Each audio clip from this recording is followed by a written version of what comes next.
Hey everyone, happy to have you here. I'm Madera. I'm an economics student at Tufts University.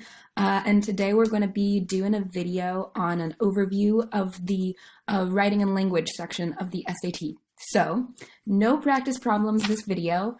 All you got to do is take some notes on things that you think might be helpful to remember as you take the SAT. So we're going to cover kind of what to expect in general on the writing and language section. All right, so let's get started. Okay, so Module 1 is getting to know the Writing and Language SAT.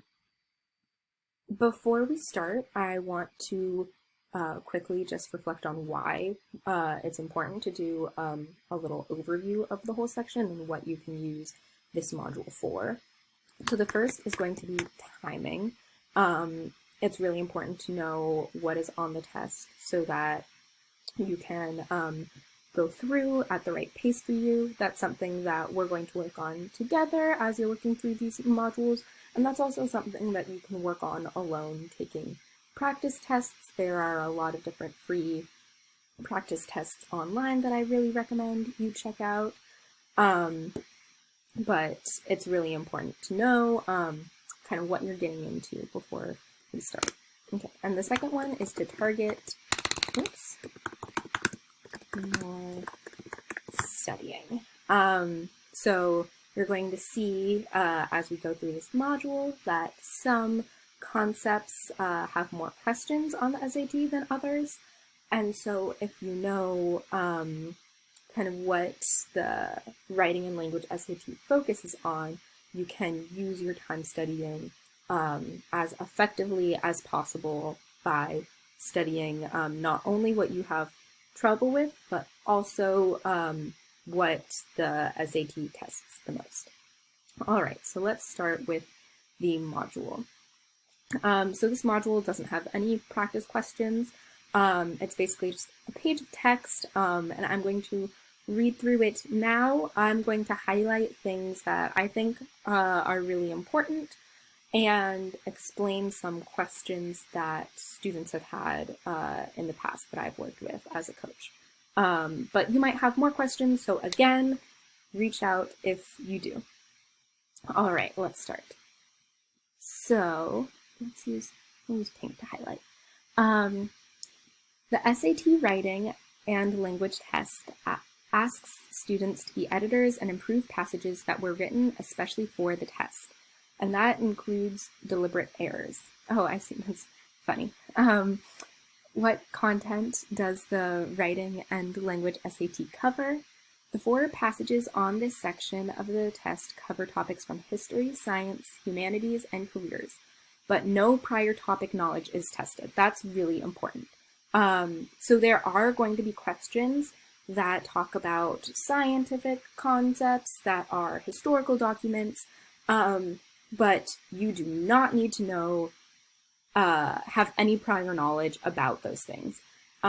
So if in the practice test you read something from the American Revolution, don't be like, oh my God, I need to go study the American Revolution and then spend hours doing that. That is not what the SAT is trying to test. So do not worry about any of that. The passages can be argumentative, informative, or nonfiction. Some passages will be accompanied by informational graphics such as tables, graphs, and charts. And we have a whole module about tables, graphs, and charts. So if you're worried about that, we will cover it in Let's Get Ready.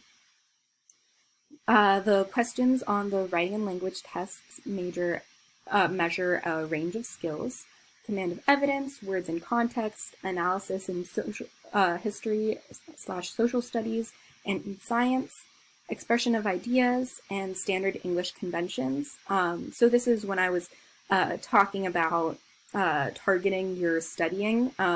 This is really what I mean by that. For example, if you have problems with grammar, but also with vocabulary, maybe because grammar has more questions, you might want to, than the words in context, you might want to focus on that. So this you can really refer back to as we're going through the modules and as you figure out what is trickier for you. Some of these skills are measured in multiple test sections. What do we know about the questions on the writing and language SAT? There are 44 questions spread evenly over 44 passages, 11 questions per passage. So that's really important so that you know how to time your test. You don't want to rush through it and not work to the best of your ability, but you also don't want to have way too many questions left over at the end that you have to guess on. And that's something that is really going to just come with practice. Practice doing those free online SATs and practice here with Let's Get Ready. All questions in this section are multiple choice. I'll highlight that as well. All questions in this section are passage-based. What that means is basically that if they want to test your knowledge of run-ons, for example, they aren't going to say, what is the definition of a run-on? And ask you to choose the correct one. They're instead going to maybe present you with a run-on, a sentence in a passage that is a run-on, and say, how do you fix this sentence? And you might have to choose, oh, the semicolon will fix a run-on, and do that. So that's kind of how they're testing you. And you'll get more familiar with that as you work through the Let's Get Ready program. I just said that one. To answer some questions, students will need to look closely at a single sentence. Others require reading the entire passage and interpreting a graphic. The writing and language test is designed to mirror the work people do all the time when they write and edit. Read, find mistakes and weaknesses, and fix them. All right, and finally, how is the writing and language portion of the SAT scored? Your raw scores are calculated for each section based on the number of questions you answered correctly or incorrectly, or that you omitted. There is no penalty for wrong answers, so you will not have to worry about losing points for guessing incorrectly. That's really, really important. Oops, I didn't, there we go. I was leaving out the T. Okay. So that means, as this says, you should work carefully through the questions and make sure not to speed through. However, make sure to use the last few minutes of the test to fill in a guess for each of the remaining questions.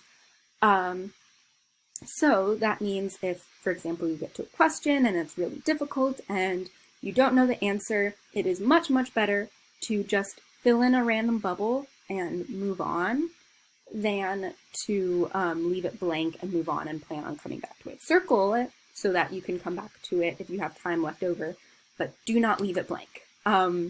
And again, like this says, if at the very end you just have a few minutes left and you're not finished yet, it's much, much better to guess on the remaining questions and then to continue working than to just leave the remaining questions blank. All right, and that is the end of this. All right, so thanks so much for watching. Awesome job finishing this video. I hope you learned something helpful that will assist you in your timing and planning out and targeting your studying. As I said in the video, you're going to kind of see how the SAT works more as you keep going through your LEMA missions. So make sure you complete your mission each week and reach out to your coaches if you have any questions at all. All right, bye guys, have a wonderful day.